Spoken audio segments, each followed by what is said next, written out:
Shalom, Rav.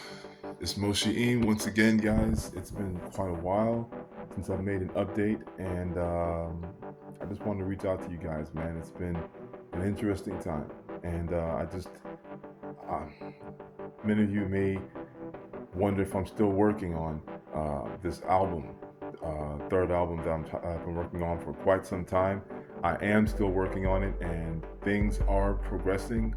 I just finished the last song. I finished writing the last song that is to go on. Remember, this third album is supposed to be 4 parts. I'm doing 60 songs, so I'm releasing it in 4 different parts. The first part one is supposed to be, and every part is 15 songs long. And so while I have many songs done for every part, I've officially finished part one, and I'm looking at setting up a recording session and contacting, vocalists and sound engineers and finding an actual recording studio to finish this thing. This has probably been the largest project I've ever undertaken in my entire life, and that's not an exaggeration. It's taken a lot. It's been a very, very, very busy time, but a lot of you guys, unfortunately, I can't really show you, much of what I've been working on because it's not really been recorded professionally, and that's kind of what I want. That's kind of what I need. This last step, really, is getting it recorded before I can start showing off what I have, what I've been working on. I uploaded a small sample a long while back, and that's pretty much all I've had to go off of. But after having finished writing this song, it'll be the first song of this third album that you'll ever hear. It's very exciting, and I really do believe that this is something that God is behind, that He's giving me an opportunity to make happen. And in the midst of that, I'm also taking care of a lot of other personal things in my personal life, a lot of things that I'm trying to work on as well with that. But in the midst of that, I wanted to make an update because I'm excited. Things are happening. I'm holding my phone with my right hand, so I can't, in case you're wondering, who's holding the camera. I am. So apologize if the camera's not very steady. I just had to do something, so right now I'm just doing this. This is going to be pre-recorded. This is not live, obviously, but one thing also I wanted to talk on while I have your attention that kind of caught my eye. This is the holiday season for many people. There are people out there that celebrate, Xmas. Maybe perhaps they call it Christmas. There are those who maybe think it has to do with Santa Claus, and maybe they think it has to do with Jesus Christ.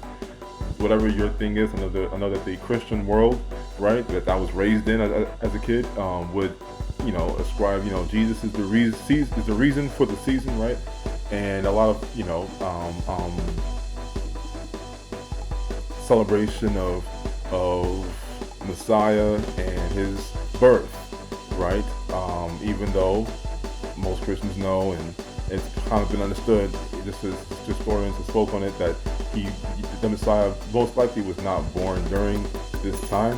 What's the harm in just celebrating His birth, right, at this season, right? So while I'm not here to get into that per se, and maybe a little bit, I did see something that kind of concerned me, because that's, again, I'm talking about the Christian world, and this is the time for many Christians where they're excited and they celebrate this day. And I personally do not celebrate Xmas during this time.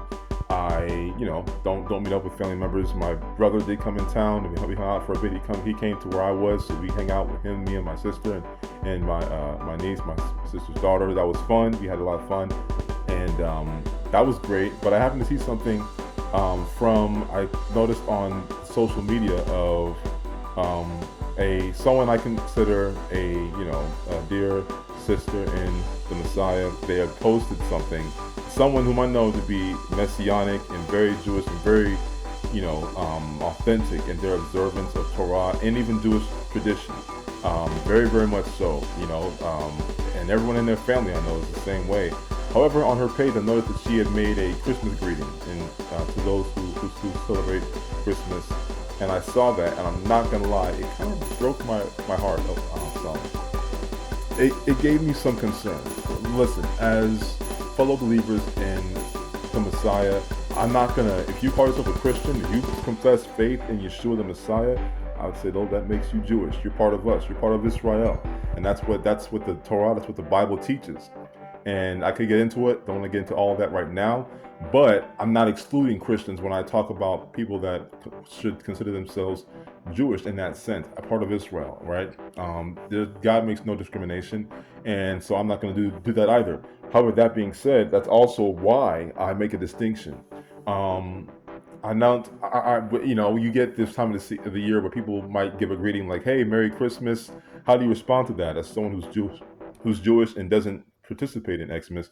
What I found personally is that I actually just, if I can, if Hanukkah hasn't happened, I'll just respond Happy Hanukkah, and it's supposed to be like a tongue-in-cheek kind of, humorous response, but it's also like, oh yeah, not everyone celebrates Christmas, so going about telling everybody, hey, Merry Christmas might also not be, always the best idea. But I know that most people that do that, they mean well. They just want people to be happy. I was at the store shopping for something and around the holiday season, and I saw all these people out there shopping. People were just in good spirits. People were just happy, and people were even the people at the store were just very helpful, and they were happy. Everyone was happy, and it felt good. It felt cozy, just being all these people around. I actually liked that. I liked seeing people happy at the store, having a good time. It's just like, this was fun. Like, I admit that's a part of Christmas celebration that I missed, seeing people at the store and everyone is just happy because everyone's got these festive plans to see family and see people they haven't seen in a long time probably. I just wish, why can't we have that at Passover, at Pesach? Why can't we have that at Hanukkah? Why not? Lama Lo, why not? So, but regardless, it's just how it is now. But amongst the Messianic congregations, right, in Israel around Hanukkah, even more so, right? You have people congregating all around the world who are Jewish men and women, Jewish communities, all get excited around the holy days. Here's my thing. I am not going to condemn anyone for trying to greet people and trying to spread love and positive feelings. However, I do say that we as people who keep Torah need to be very careful, because there are things that are very clearly Torah, things that God has put in His Word for us to do that we encourage, right? And while you might say, well, what's the harm, man? It's just, if you want to sanctify a certain day, what's the harm in that, right? Well, the trouble with Christmas in particular, because I keep Thanksgiving with my family, and until you can show me that a pagan origin of that, I'm gonna keep celebrating Christmas. It's the only thing I have that my relatives do. That, hey, I can do that. Okay, yeah, let's have Thanksgiving together. So that's one thing I can do with them, because not all my family is down with the whole Jewish stuff and doing the holy days and traditions. They're not all doing that. They do Shabbat, some of them do, but I'm not going to force that on anybody, and I'm not trying to force people to follow my way. But Yeshua said, whoever does the least of these commandments and so teaches will be called great in the kingdom of heaven. Right? Whoever disobeys the least of these teachings of the Torah and all these things and commandments and so teaches will be called least in the kingdom of heaven. So I want to be called great. You know what I'm saying? So it's like, this is the main thing that comes in line with Torah. A lot of people say we don't have to do these things. Can you still go to heaven and still be disobedient in some regard to the Torah? Perhaps God's grace is there. I'm not going to tell anyone. I'm not going to condemn anyone, toss them into hell. But what I will say is, if you can do more, why not do more? If you can celebrate the feast days of God, why not do that? So it's like, if you want to celebrate a day for God, His birth, historically and biblically, Christmas is just not it. Now, I've long said and believe that Christmas has some pagan origin. And while what I've found recently is this teaching about a historian, Hippolytus, I believe his name is Hippolytus, who was a huge Christian figure in ancient Christianity, and however, even concerning him, despite his big influence, he was also his origins and his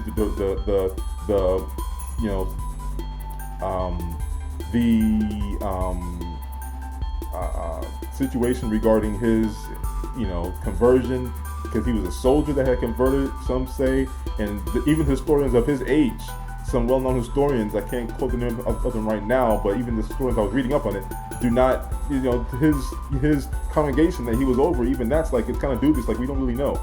But he is part of the saying that, oh yes, in the advent of our Christ at, December 25th, long before it was apparently